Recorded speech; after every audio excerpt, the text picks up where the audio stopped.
안녕하세요. 오늘은 김 작가님의 글 소소하지만 확실한 감사를 좀 깊이 들여다볼까 합니다. 요즘 뭐랄까 경쟁도 심하고 남하고 비교도 많이 하게 되잖아요. 이런 분위기 속에서 진짜 감사함을 찾기가 참 어렵다. 근데 그럼에도 왜 작은 것에 감사해야 하는지 같이 한번 파헤쳐 보죠. 특히 SNS 같은 거 보면 남들은 다 좋아 보이는데 나만 좀 그런가 싶기도 하고 그러면서 감사의 기준치가 자꾸 올라가는 경향이 있는 것 같아요. 이 글은 그래서 우리가 너무 당연하게 여기는 것들, 어쩌면 정말 기본적인 것들의 가치를 다시 한번 생각해보자 이런 메시지를 던지고 있습니다. 맞아요. 그래서도 왜 이렇게 감사하기가 힘든가? 그 원인으로 경쟁적인 사회 분위기랑 또 SNS를 통한 비교 문화를 딱 꼽던데요. 네, 그게 핵심이죠.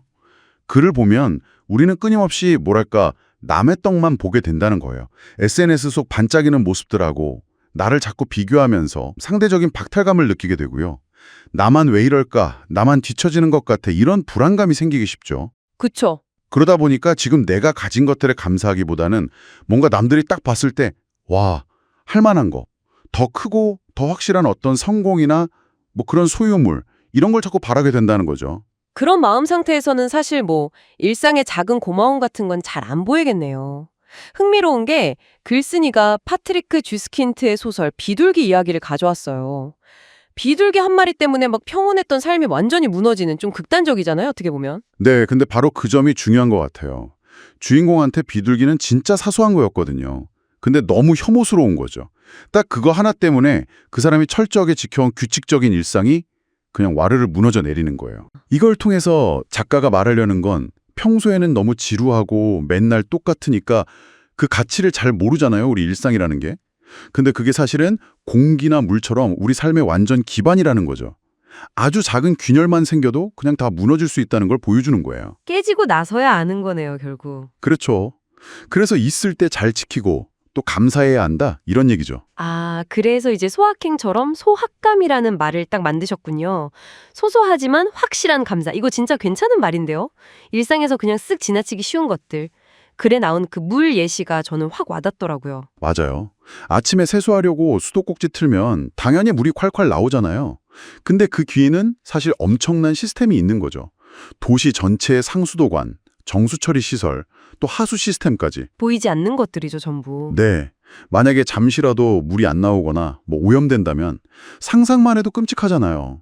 이걸 생각해보면 얼마나 놀랍고 감사한 일인지 알 수 있다는 거죠. 듣고 보니까 진짜 그러네요. 전기나 대중교통, 인터넷 이런 것도 다 마찬가지고요. 그렇죠. 우리가 그냥 발 딛고 서 있는 이 기반 자체가 어떻게 보면 기적인 거죠. 매일 그냥 걷는 거, 또 늘 곁에 있는 가족들까지도요. 이런 소확감에 좀 집중하는 게 우리 삶에 어떤 변화를 가져다 줄 수 있을까요? 여기서 글쓴이가 또 재미있는 역설을 얘기해요.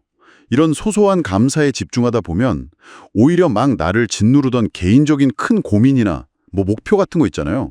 그런 게 어쩌면 좀 사소하게 느껴질 수도 있다는 거예요. 왜냐하면 삶의 진짜 기본이 되는 것들의 가치가 훨씬 더 크다는 걸 깨닫게 되니까요. 그래서 소확감은 절대 소소한 게 아니다. 그냥 숨 쉬고 물 마시는 것처럼 생존에 꼭 필요한 거다. 이렇게 강조하죠. 이런 작은 감사를 모르면 더 큰 감사도 진짜로 누리기는 어렵다는 거고요. 작은 걸 모르면 큰 것도 모른다. 이거 진짜 곱씹어볼 만한 말인데요. 약간 그거 같아요. 맛있는 음식 실컷 다 먹고 나서 마시는 그냥 맹물 한 잔이 어떨 때 진짜 최고로 맛있게 느껴질 때 있잖아요. 아, 맞아요. 딱 그 비유가 좋네요. 글에 나온 동료분 얘기도 그거잖아요. 밥 다 먹고 마시는 물이 제일 맛있다. 가장 기본적이지만 또 가장 중요하고 맛있다는 걸 깨닫는 순간인 거죠. 근데 글쓴이는 여기서 한 발 더 나가요. 뭐가 없어졌을 때, 예를 들어 다리가 부러져서 깁스를 해야 걷는 게 감사한 거구나 이렇게 느끼는 거, 그건 어쩌면 진정한 감사의 본질하고는 좀 다를 수 있다 이렇게 지적해요. 결핍을 느껴야만 하는 감사는 좀 부족할 수 있다는 거군요. 그럼 진짜 감사는 뭘까요? 글쓴이가 성경 누가복음 얘기를 빌려오는데요. 그 나병 환자 10명 이야기요. 예수님한테 고침을 받았는데 돌아와서 감사하다고 말한 사람은 딱 한 명, 사마리아 사람이었잖아요.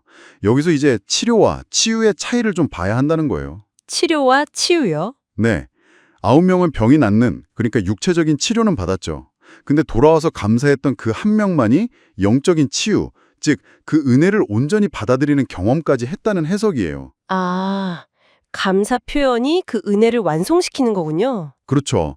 감사를 표현하지 않는 건 선물을 받긴 받았는데 준 사람의 마음까지는 받지 못하는 것과 같다는 거죠. 어떻게 보면 손해인 거예요. 감사하지 않는 게 오히려 나에게 손해다 이 말이군요. 받는 사람보다 감사하는 사람한테 더 큰 복이 온다는 게 이런 뜻일까요? 네, 그런 맥락으로 볼 수 있죠. 글쓴이는 신의 은혜는 사실 감사하는 사람이든 아니든 똑같이 주어진다고 봐요. 하지만 감사함으로 받지 않으면 그걸 진짜로 누리는 건 아니라는 거죠. 생명의 빛이나 생수를 주는데 그걸 믿음과 감사로 받아 마셔야 진짜 내 것이 되는 것처럼요. 그렇군요. 모든 게 사라지기 전에 또 감사할 시간이 다 가기 전에요. 우리 곁에 있는 그 소소하지만 결코 작지 않은 것들에 대해서 진심으로 감사하는 시간을 가져보는 건 어떨까요? 당신의 하루가 조금은 더 풍요로워질지도 모르겠습니다. 감사를 그냥 입으로만 표현하는 걸 넘어서 정말 마음 깊이 느끼는 연습을 하는 것이 내 삶을 구체적으로 어떻게 바꿀 수 있을까? 또 반대로 감사가 없을 때 우리 삶에서 정확히 무엇을 잃고 있는 걸까? 한번 생각해보는 시간도 참 의미 있을 것 같습니다. 그럼 저희는 또 다른 흥미로운 이야기로 다시 찾아뵙겠습니다.